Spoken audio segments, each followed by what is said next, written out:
Hello lovelies, தலைக்கு வந்து oil apply பண்ணியிருந்தேன். ஆயில் புல்லிங் பண்ணிடலாம் அப்படின்னு சொல்லி நல்லெண்ணெயில் பண்ணிட்டு இருந்தேன். நீங்களுமே வீக்லி 2 ஆச்சும் ஆயில் புல்லிங் பண்ணுங்க, அப்போதான் ஓரல் ஹெல்த்துக்கு நல்லது. லெமன் ஹனி வாட்டர் குடிச்சு முடிச்சுட்டேன். பிரேக்ஃபாஸ்ட்டுக்கு வந்து கெலாக்ஸே சாப்பிட்றலாம் அப்படின்னு சொல்லி அதான் சாப்பிட்டேன். அதுக்கப்புறமா ஒரு ஹவுல் வீடியோ எடுக்க வேண்டியிருந்தது. ஸோ அதை எடுத்துட்டு இருந்தேன். சீக்கிரமாகவே அதை நான் வந்து அப்லோட் பண்ணுறேன். மிட் மார்னிங் போல் 2 எக்ஸ் வந்து எடுத்துக்கிட்டேன்.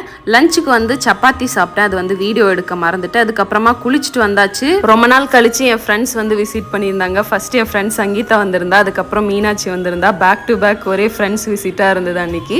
அதுக்கப்புறம் அவங்க கிளம்பி போயிட்டாங்க. நான் வந்து கொஞ்ச நேரம் கழிச்சு மோர் குடிச்சிட்டு ஈவினிங் போல் ஆயிடுச்சு. என் தங்கச்சிக்கு வந்து வீடியோ எடுக்கணும்னு சொன்னா.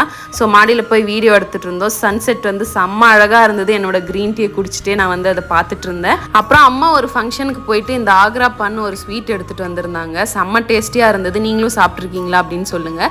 நைட் வந்து ஒரு அன்னாச்சி ஜூஸ் குடிச்சிட்டு என்னோட டின்னரை முடிச்சுக்கிட்டேன். ஸோ இப்படி தான் அந்த டே போச்சு. தேங்க்ஸ் ஃபார் வாட்சிங். பாய்.